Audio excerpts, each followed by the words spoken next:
and welcome to the FMSL Podcast, Ep.5, with me, Cameron, and my co-host, Chrissy. Chrissy, how are you? Hello again, Cameron. So we have a very special guest from the Premier League today in the last of the debriefs of the leagues. Welcome to James Bond, not the spy, but the Union Berlin manager. Hello, James, how are you? Hi guys, how you doing? You well? Thanks for having me. Well, Yeah, it was great, a pleasure. mate, great. It's better than Niall, trust me. So, how is We're so close. We haven't even started, and you're already talking about him. He loves Niall. I can't help it. I get paid every time I mention his name. So, how was your season? I know you did finish third, which I think it was quite close. I think it was only a couple of points in it. But how did you find the season?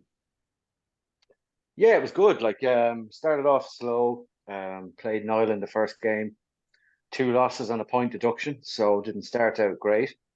Kind of shitting myself at that stage. I was going to start changing tactics and everything, but kind of pulled it back as we went along. Picked up 7 points the next window, 7 points the next game week, 10 the next game week, and finished it off at 7. So, yeah, it was good. It was good. Great run this season. How did you get on last season? Well, I looked through it. So I finished third last season. Both Nice. seasons I had 9 wins. Both seasons I had 4 draws, and both seasons I had 5 losses. Good record. Yeah. So I kind of best defense both seasons as well. So I'm kind of building from a good defense and trying to pick up the odd 1-0ers, 2-1ers. So yeah, it's been good. So. Yeah, it's been interesting to see your side of it as well. Like looking at your team, you've got a strong team as well.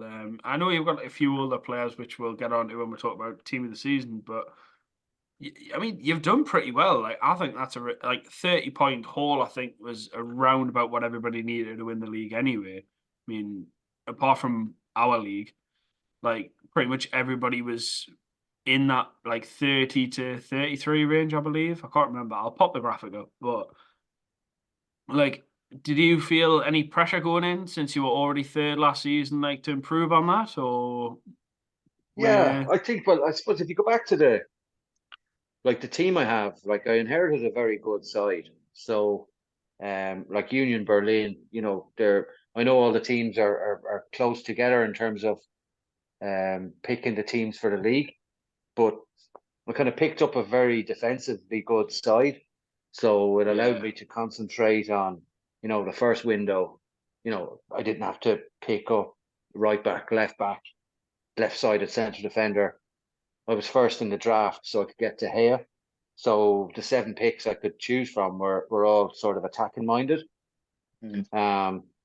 Then sort of season 2, then the transfer was okay, right, we're maybe a few of the aging guys in the squad. And then I fucked it out the window and ended up signing Mane. So but yeah, no, it's a good solid squad, plenty of cover. We're not weak, and I wouldn't consider us weak in any position. So yeah.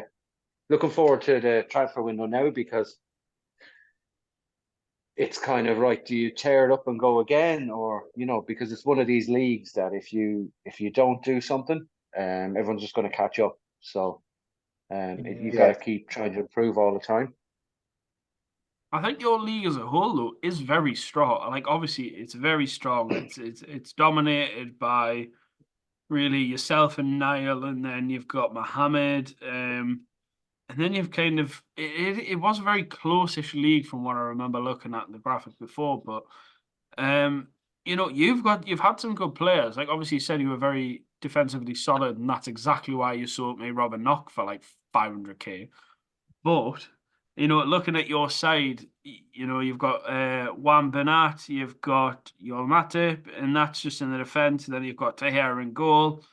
Then in midfield, you've got Ilkay Gundogan, Alexis McAllister, and then up front, you've obviously got your countryman and target forward, Evan Ferguson. You've got Lukaku, you've got Sadio Mane, Rafinha.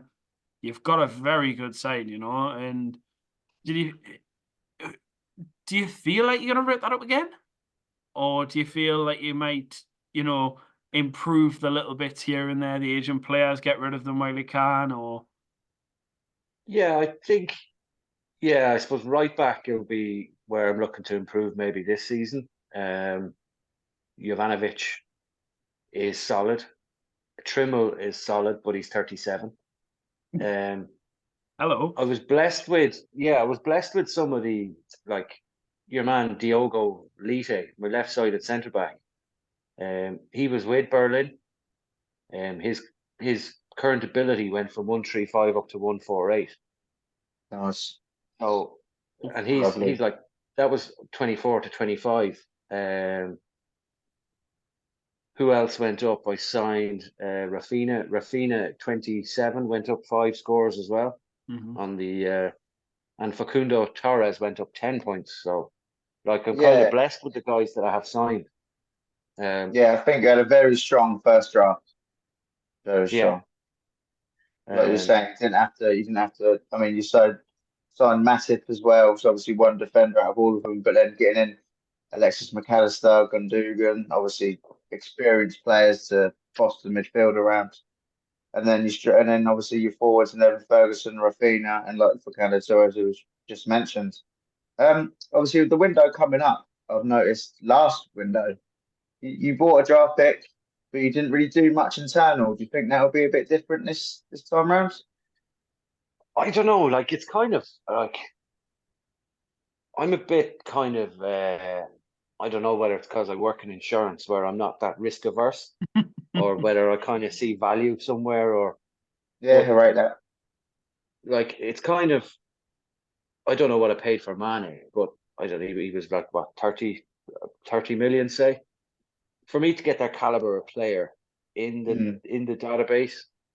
If Mane was already in the database, someone would be looking for 80 or 90 for him. So it's kind of where I'll see players come up, someone will post a picture of a player, I might reach out, and I'm probably terrible at someone giving me a price and then not haggling or whatever.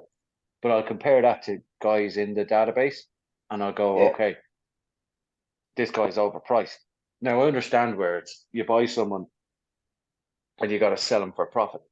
But it's the same, I suppose people would be offering me prices for my players, and then I look at, okay, how much is it going to cost me to replace them? So it's something I've never really been good at, would be buying players from other players in the internal market. So I know the last season, I did a bit of chopping and swapping with a few players, but I think I suppose as the seasons will go on, it'll probably catch up to me, and I'll probably have to do it at some stage. that's definitely the way. But at the moment, I'll just see when the next save file drops and then go from there. Already kind of got my bin juice ready to go into the white weeb app. You never know, there could be an 18, 19-year-old regen in there who's worth 30 million. There could be. So we'll just see when it drops. But to answer the question, I suppose I'm not really one of these guys that's going to drop 100 million in the internal. Fair enough. Like you say, you can get better value for money. I was looking then, Sadio Mane, 30 million, and then it was plus 11 million this season. 41 mil. You're not going to get that caliber of player for that price. So I can understand why you it's in a database. I think a lot of the players that have come from Saudi as well, like the Saudi leagues, like their values are so low, but their their ability is quite high, or their wages, if you were going to go off the other ones, if you were in a game, like the wages are stupidly high, but on this obviously we don't count wages. And I mean, I got Benzema for, I think it was about 14 million overall, I think. And I was going, oh, well, that's pretty good for like 171. And I'm going, okay. Obviously, you got Mane. Somebody else bought Ronaldo. Like a lot of players have done the business if they come from Saudi. Do you think if there's any more players in Saudi, you'll go for them, or? if they're worthy, Yeah, I think. Look, yeah, there is a. I suppose you kind of weigh it up. You're kind of looking at, okay, I get a guy who's in that 150, 155 mark for 30 million. He's in his 30s, or do you pay the 50 to 60 million for a guy in his mid to late 20s who's a 140, 145? So you gotta weigh it up, and then I suppose with the draft, it's kind of right. You get your short list. Unfortunately, because I was Union Berlin. I was last pick. Finished third in the league, third last pick. So I'm always low down on the picks. So I'm looking at, a lot of the guys I want are probably gone by the time they get to them. So it's a case of, looking for value, I think, and replacing every year. Yeah. So Yeah. if we're going to get on to this season, how you've done, like you say, you finished first, we can have a little look and a little talk through the Premier League team of the season, which I will pop up right here. There we go. So there you go. Do you want to do the honours this time, Cam? A little read through? Yeah, well, I'll try not to butcher any names. So I'll start the opposite way that Chrissy did last time. So starting goal at Union Berlin, we do have David De Gea. And then I believe we've got Max Aarons at right back. Then we've got another right back who's played at centre back, which is Nathaniel Molina, who's one of the boys from Fenerbahce, my previous endeavours. Then we've got Carl Barney from, I believe that's Monza. And then we've got Caio Henrique, who's another one of the boys from Fenerbahce previously, who's at Almira. Then we've got Josh Kimmage and another Monza player, is it? Yeah, Kolpani, who is another player from Monza. Kimmage is at Trabzonspor. Then we've got Marnie.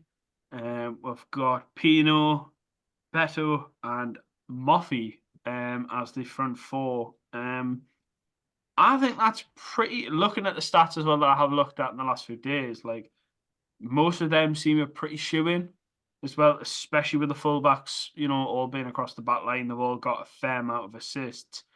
Marnie has obviously done extremely well this year. I believe what it was is he got 20 overall goal contributions. And De Gea got 5 clean sheets with 3 man the matches. Like that's pretty decent. But that is decent. That's really decent. Do you think? Yeah. Do you think it's a fair team of the season? I do. Yeah. I think it's fair. I think one thing that kind of stood out to me was they're not there. I know it's the Premier but they're not. A lot of them aren't the big household names that you'd see in other leagues. So I think to me, what that suggests maybe is that guys have a really good formation structure, and they know the guys they want to play, and they know how to use these guys. So, like I've been blessed where I got De Gea for free myself. I got Mane for small money. But you like would Beto be a major signing for someone else, or Kimmich is a big name, but there's some guys in there that would, they're not big names. So I think what it highlights for me when looking at it comparing to the other leagues is the actual tacticians that are in the Premier League, and how they're using these players. So for me, a lot of big figures in there for average players.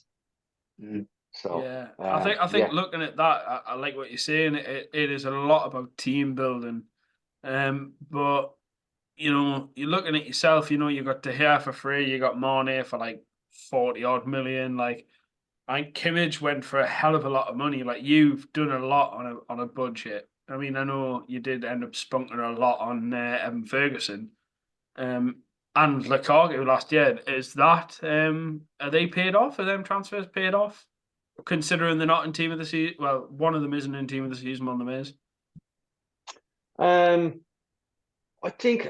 Look, I don't really. I kind of play a system where, like, I play a target man. So, I just want a big ox up in the box, just to knock the ball to. So I felt with Evan Ferguson, he wasn't when I signed him. Like, he was about 18, so he was a longer term project. Yeah. And then just because Lukaku was available then, I thought, okay, Lukaku could come in, play a couple of seasons while Evan Ferguson is up to scratch. So I'm kind of looking at it as in, okay, they're similar enough players, but one is a little bit the other.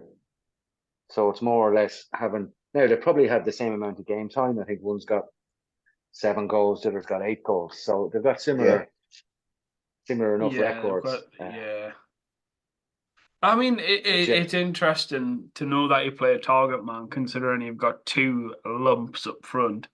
Who is the main lump and who is the secondary lump? I don't know. It depends. Like, I think Ferguson's obviously a little bit pacier. So if I see, I don't want to be giving away too much, but if I see a team that's playing higher up, in case anyone's listening, yeah. If you see a team playing higher up, obviously Ferguson's got a bit more pace. He'll drop in behind or whatever. But they do tend to come a lot shorter, so they're playing in sort of that Bobby Firmino role nearly, where they're linking in with other players. So, like it's kind of the guys out wide are getting decent scores as well. Mane, Rafinha, and then Torres when he's coming on. So, like Torres for me next season when he improves a bit is going to be an animal as well. So I don't know if I'm going to change the formation and maybe play someone in behind the big men, maybe Torres as an attacking midfielder, get him closer to the strikers. Yeah, it's interesting hearing your style, like your version on it. Because for me, I would just play one target man and one poacher and just see what happened really with 2 wingers, because that's the kind of attack manager I am. But I think you've obviously got a system designed to be solid. As you said before, you want them 1-0, 2-0s, the 2-1s and stuff. Like, do you think there's any chance of you, like just losing it one day and deciding to go, Mane, a winger, and 2 massive beasts up front, or are them days long gone?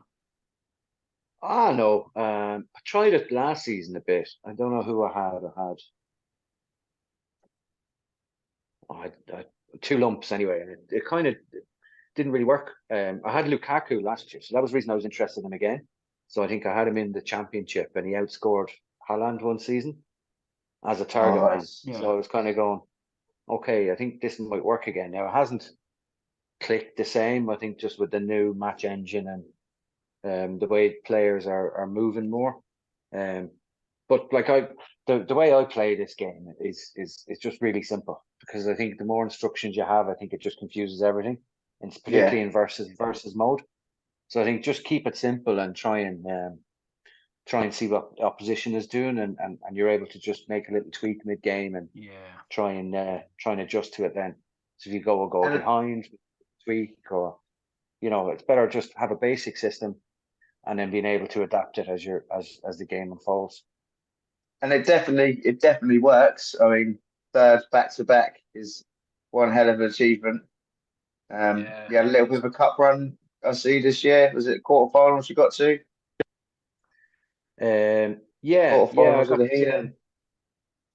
Yeah, I think, was it Craig knocked me out again? Was it Olympiacos, or I'm not sure. Was it? I remember I went out in the first round of the FMSL.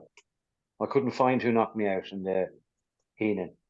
But again, like sure, last year I got to the final of the Heenan and the semi-final of the FMSL. So it's kind of where I see the cups are the making money. That's that's where the money's at.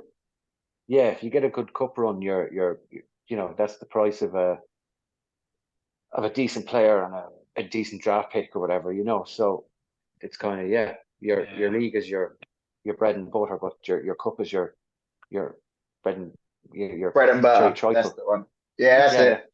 So with the Premier League, we're going to quickly talk about your surprises and shocks in the Premier League this season. So obviously Niall winning it, talking about him again. A few people going down, which probably weren't expected. Abdul. Yeah, like Abdul's a quality player, but I think every player in it is quality. So, and a lot of the guys will be beating each other. They'll win one, lose one. So there's not an awful lot in the league.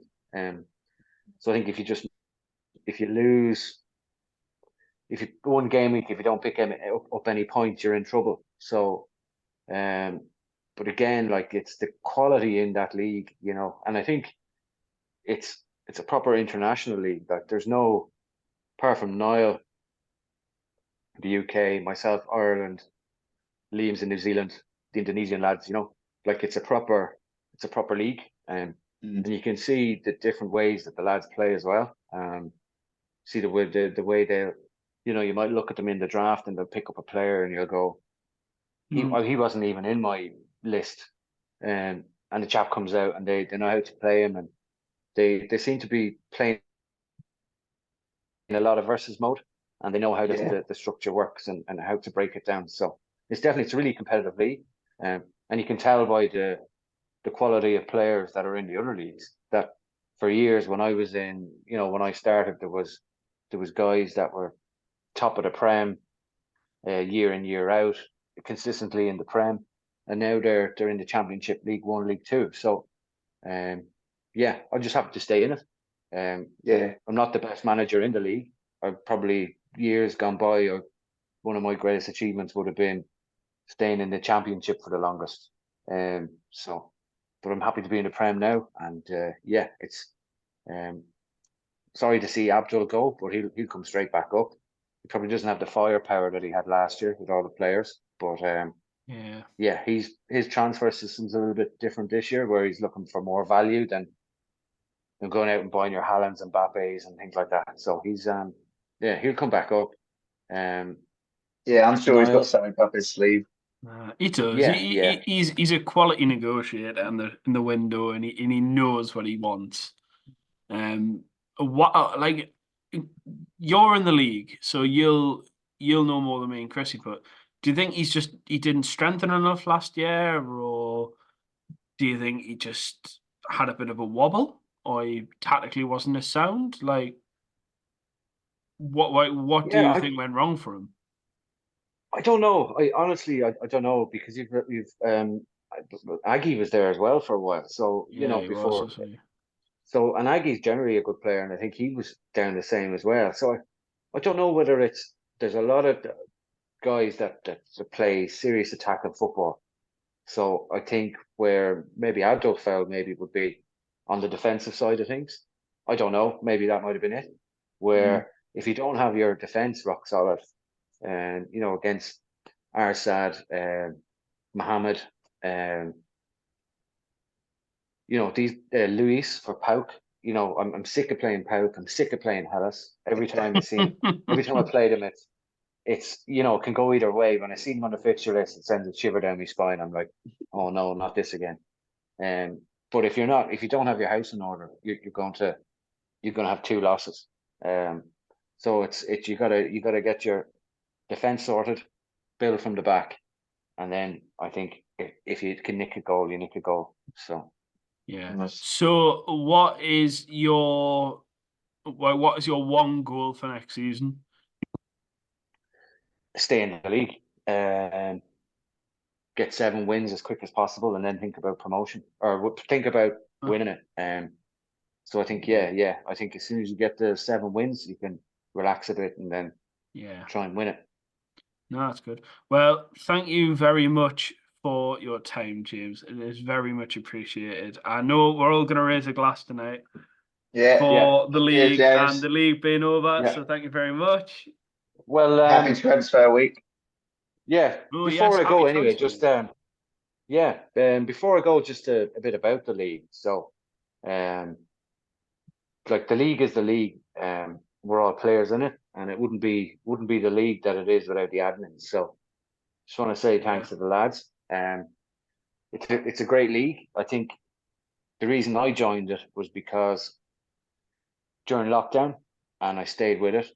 The reason I stayed with it is that I love playing Football Manager, but with work, family life, other commitments, you don't have time to be playing a save against the AI or whatever. You know, the way that the league is gone or the game is gone, that it could take me 6 to 8 weeks to finish the season. Where playing this, I can jump in and out. I can put an hour a week to play a couple of games. Transfer week comes up. I can spend an hour getting my shortlist, get involved with the draft. So if someone likes playing Football Manager, it's a great way of getting something out of the game on a limited time. So for me, I don't think I'll go back to playing saves. I think for me, this is the way forward, where in and out, an hour a week, you're done, put it to bed. If you've had a good week, yeah, it's good. If you've had a shit week, yeah, it's going to stick in your next week for the whole week. Yeah. But for me, just to finish on that, I think it's important, you know, that if there's someone, I've said it to mates and I've tried to explain it to them and they go, that must take ages. But it doesn't. It really doesn't. So if there's anyone listening to this who's thinking about joining, definitely jump in. As I said, it doesn't take much of your time, but the enjoyment out of it compared to spending hours and hours and hours on the actual game itself, and you're playing against a computer, you know, for a fraction of the time it takes to do that, you're going to get this. So I'll leave it on that, lads. No, lovely. That's lovely. So cheers to the admins. Cheers to the new season. Cheers, boys. All the best, James. Cheers, mate. It's been a pleasure to have you on, James. It's been a pleasure to be in the same call again, Chrissy. As always. Thank you to everybody for listening. This has been the Debrief segment. So we'll have a transfer window special coming up in a few days' time after the draft. So thank you everybody for watching, listening, streaming on whatever platforms you do, and good night and God bless.